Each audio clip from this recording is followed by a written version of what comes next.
10 নম্বর শ্লোক, বনেচর ভাষণমে 10 নম্বর শ্লোক।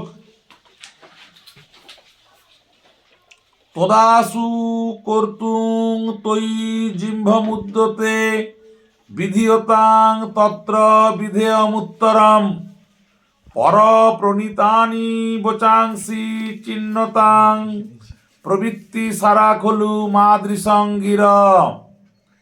এই লাস্টের লাইনটি খুব ইম্পর্ট্যান্ট।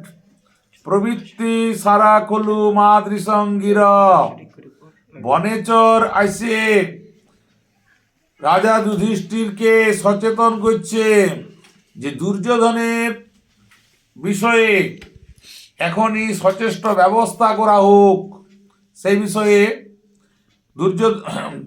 দুর্যোধনের বিষয়ে যুধিষ্ঠিরকে এসে কথাগুলি জানাচ্ছে যে কি ব্যবস্থা করতে হবে। তদাসু কর্তুং তৈ জিহ্বমুদ্যতে বিধিয়তাং তত্র বিধেয়মুত্তরম। তদাসু সন্ধিযুক্ত পদ, তৎ যুক্ত আসু। আসু শব্দটির বাংলা অর্থ হয় শীঘ্র, তাড়াতাড়ি। তৎ শব্দের অর্থ হচ্ছে তাই, তাই শীঘ্র বা তাড়াতাড়ি। কর্তুম ব্যুৎপত্তিযুক্ত পদ, ক্রিযুক্ত তুমুন। কর্তুম মানে হচ্ছে করতে, তাই শীঘ্র করতে। জিহ্বং শব্দের অর্থ হচ্ছে কুটিল আচরণ, কুটিল কে বলা হয় জিহ্ব। মুদ্যতে মানে হচ্ছে উদ্যতে মানে হচ্ছে উদ্যত। বিধিয়তা মানে হচ্ছে ব্যবস্থা করুন। তত্র মানে হচ্ছে সেক্ষেত্রে। বিধেয়ম উত্তরম সন্ধিযুক্ত পদ, বিধেয়ম যুক্ত উত্তরম মানে উচিত উত্তর। তাহলে প্রথম নম্বর লাইনটির কি বাংলা অর্থ হইল, তাই আপনার প্রতি কপট আচরণ করতে উদ্যত দুর্যোধন, সেই দুর্যোধনকে যোগ্য উত্তর দিন। বনেচর যুধিষ্ঠিরকে এসে বলছে পর প্রণীতানি বচাংসি চিহ্নতাং প্রবৃত্তি সারা কলু মাদৃসঙ্গির। পর প্রণীতানি মানে হচ্ছে অপরের বলা কথা, বচাংসি মানে হচ্ছে কথা, আর পর প্রণীতানি মানে হচ্ছে অপরের বলা, বচাংসি মানে হচ্ছে কথা। চিহ্নতাং মানে হচ্ছে সংগ্রহ করা, চিধাতু মানে হচ্ছে চয়ন অর্থাৎ সংগ্রহ করা।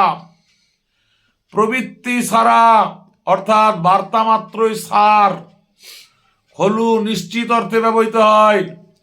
মাদৃসাম গিরা মানে হচ্ছে আমার মতো ব্যক্তির, গির মানে হচ্ছে কথাগুলি বা কথাগুলিতে। তাহলে অপরের বাক্য সংগ্রহ করাই আমাদের কাজ। বনেচর বলছে আমাদের বাক্যের সারই হলো বার্তা, বাক্যের যে সারটা সেটাই হচ্ছে বার্তা বা খবর। তাহলে 10 নম্বর শ্লোকের পরিপূর্ণ অর্থ কি দাঁড়াইল, বনেচর যুধিষ্ঠিরকে দুর্যোধনের সম্বন্ধে বলছে তাই আপনার প্রতি কপট আচরণ করতে উদ্যত দুর্যোধনকে যোগ্য উত্তর দিন। কেন? অপরের বাক্য সংগ্রহ করাই আমাদের কাজ। যেসব জিনিসগুলো শুনিছে বা দেখেছে সেগুলো যুধিষ্ঠিরকে বলিছে। আমাদের বাক্যের সারই হল বার্তা। এরপর কি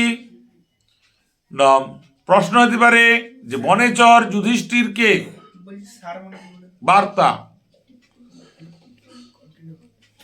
বনেচর যুধিষ্ঠিরকে দুর্যোধনের প্রতি যোগ্য উত্তর দেওয়ার ব্যবস্থা নিতে বলেছিলেন। দুর্যোধন যুধিষ্ঠিরের প্রতি কপট আচরণ করতে উদ্যত ছিল, অপরের কথা সংগ্রহ করাই ছিল বনেচরের কাজ। আর চরেদের বাক্যের সারটা যেটা মানে মূল সার বিষয় সেটাই তাদের খবর বা বার্তা। এই হচ্ছে বনেচর ভাষণের অন্তিম শ্লোক অর্থাৎ শেষ শ্লোক 10 নম্বরের।